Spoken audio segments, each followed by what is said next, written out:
Buenas noches, profesora. Voy a hablar el día de hoy sobre el racismo. Cuando hablamos sobre el racismo, estamos hablando de un tipo de discriminación, aquella que se produce cuando una persona o un grupo de personas tienen odio hacia otra persona por tener características o cualidades distintas, como el color de piel, idioma o lugar de nacimiento. Una de las cosas más comunes de las actitudes racistas puede encontrarse al miedo o la diferencia de las personas que vienen de otros países, o desconocimiento o falta de información al respecto. Existen cuatro tipos de discriminación: el racismo aversivo, el racismo egocentrista, el racismo simbólico y el racismo biológico.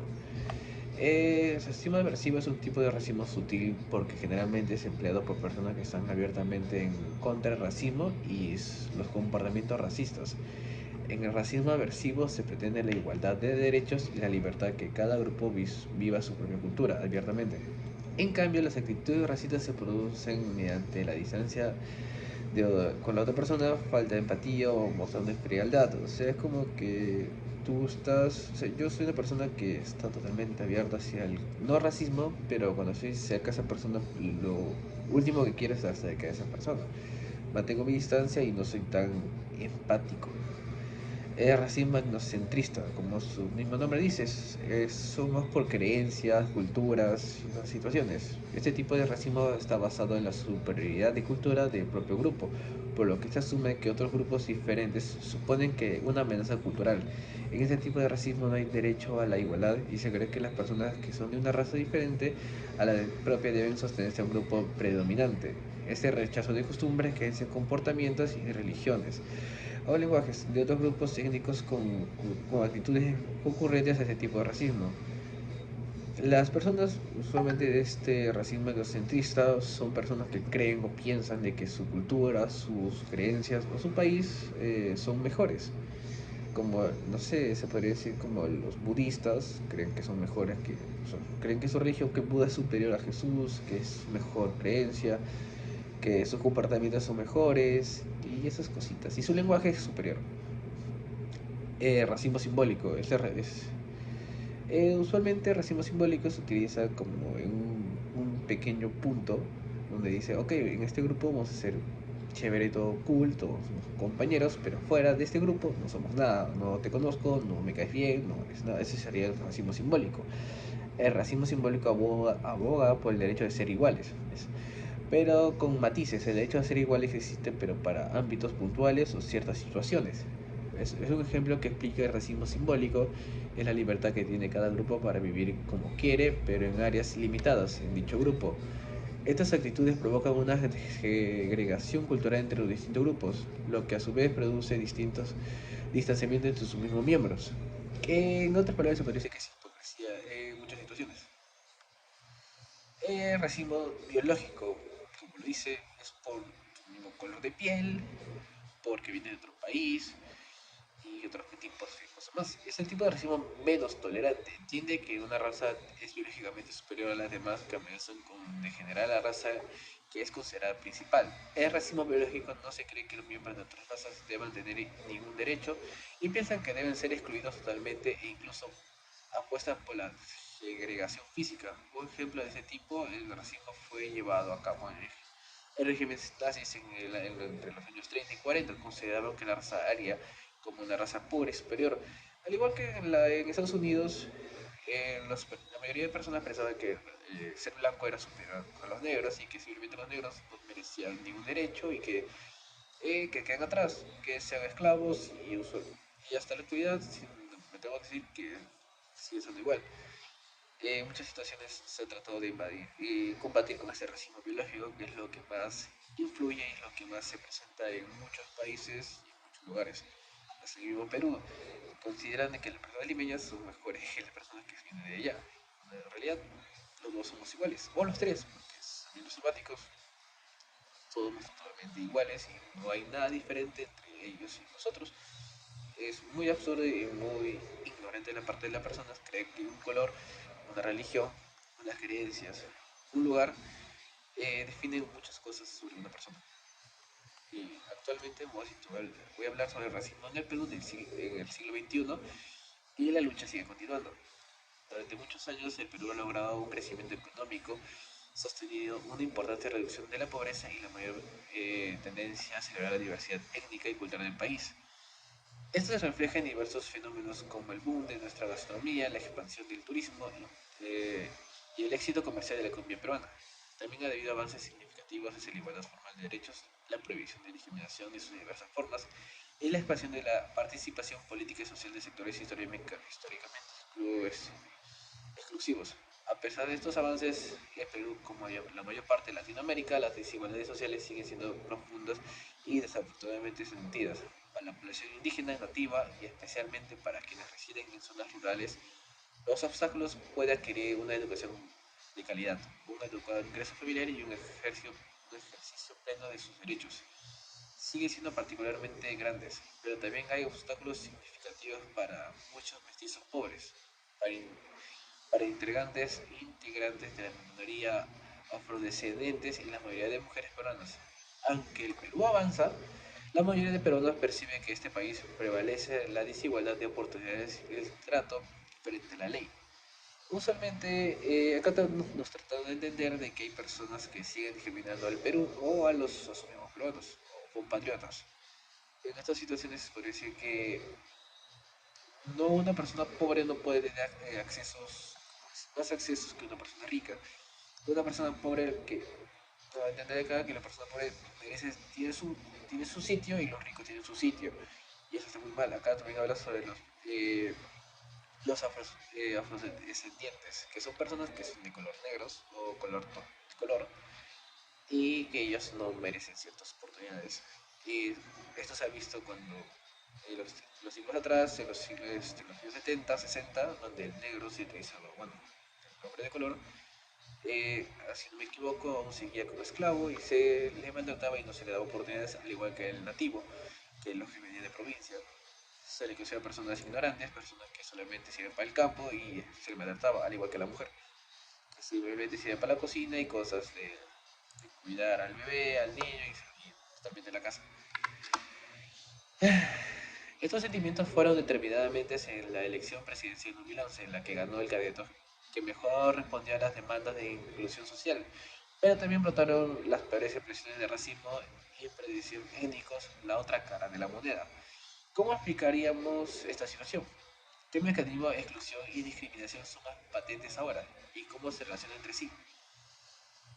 ¿Cuánto y dónde pesan el racismo y otros prejuicios en el Perú del siglo XXI? Aunque no lo crean, el racismo aún sigue en el Perú.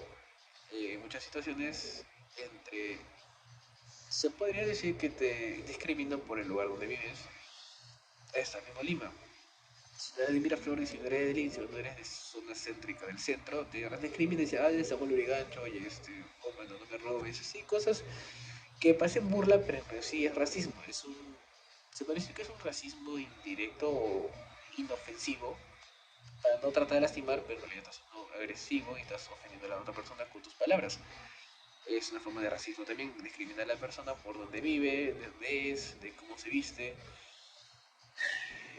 Y bueno, sigo continuando. Las dificultades comienzan con la misma definición, por lo que generalmente entendemos que la inclusión como algo que va más allá del individuo y sus circunstancias inmediatas. Y es que este producto mecanismo histórico y estructural que impide a ciertos grupos acceder a diversos beneficios y servicios como salud, educación, empleos dignos. Usualmente las personas que son de la sierra y tienen no sé, estudios avanzados, hay personas que los discriminan aún y le dan empleos muy bajos, con menos paga, no se le permite ingresar a lugares por su color, por cómo se visten.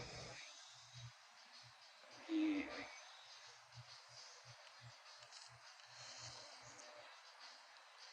eh, continuando con esto, como señalan Valdivia, Benavides y Torero, la exclusión abarca la noción de la pobreza, pero no se limita a ella. En cambio, la discriminación tiende a referirse a prácticas concretas y actuales. En el derecho peruano, la discriminación consiste en un trato diferenciado que anula o impide el ejercicio de derechos de una persona o de un grupo de personas a los que los descalifican por sus características ignadas, raza, sexo, edad, origen social, etc. Por otras posiciones que se asumen voluntariamente en la sociedad como religión, estado civil No todos los grupos históricamente excluidos son hoy discriminados y tampoco todos los discriminados pertenecen a grupos sociales excluidos. Sin embargo, en el Perú ambas situaciones han tendido a coincidir y reforzarse. Las ciencias sociales peruanas tienen una larga tradición de reflexión intelectual sobre raza, identidad, exclusión. Autores como González Portocarrero, Nelson Martínez, Marisol de Cadena, Juan Carlos Caniles, Martínez Santos, Pablo Trinot y otros han examinado el alcance de la herencia colonial racista y el desprecio por lo indígena y el temor a otro que caracteriza a nuestras clases dominantes, de los prejuicios y facturas que también caracterizan a los peruanos dominados. En cambio, la discriminación como práctica es un tema más reciente en las agencias académicas y en las esferas públicas. Asimismo, es un fenómeno que diferencialmente se presenta en las observaciones y medición directas. Como señala Néstor Valdivia, no hay consenso sobre la importancia de lo racional como tal en el Perú, ni sobre el peso de la prejuición a la hora de tomar decisiones y orientar prácticas a las situaciones públicas o privadas. ¿Qué evidencia, qué evidencia nos permite identificar las dimensiones de la discriminación hoy? De parte del Estado, la información censal de las diversas encuestas de hogar recoge una enorme cantidad de información que nos permite hacer comparaciones entre diversos grupos sociales.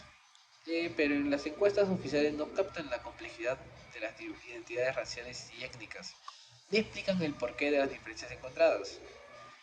Para el Estado, por ejemplo, la lengua materna es la variedad más utilizada de los censos de población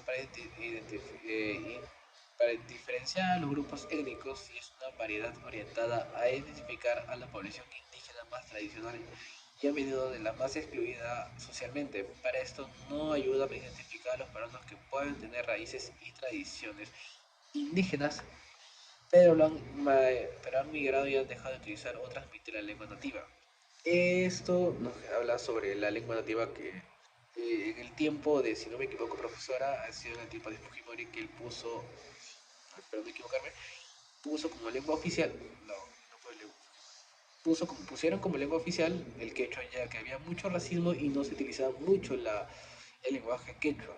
No se hicieron poner como idioma principal o idioma nativo de los peruanos el quechua para que así, por lo menos las personas tuvieran en cuenta de que el quechua es nuestro idioma natural, que es nuestro idioma maternal o nuestro idioma con lo que nacimos, y luego el español, que es nuestro segundo idioma, ya que en las hace 20 años se podría decir, seguía racismo por las personas que hablaban quechua, se burlaban de las personas porque cómo se vestían, por cómo olían, y en esas situaciones era muy mal.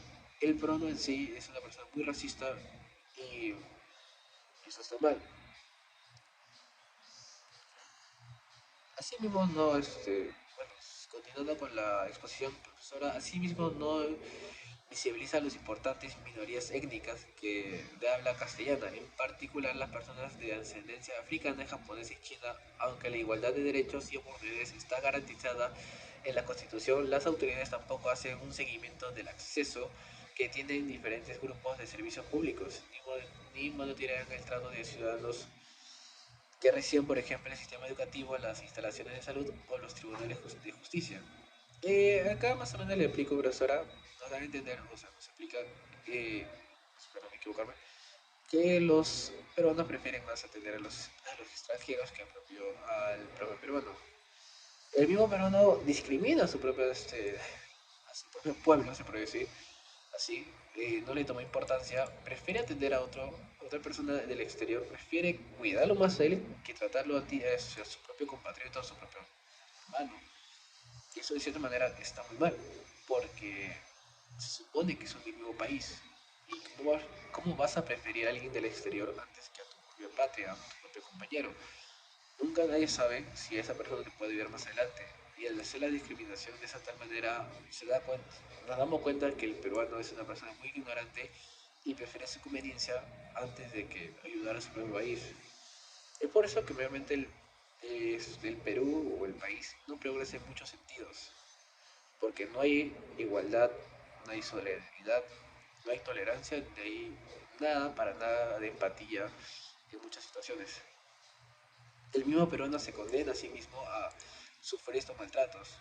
La persona se pregunta de por qué sufren maltrato, de por qué no le dan igualdad. Y son esas mismas personas las cuales discriminan a sus propios compatriotas.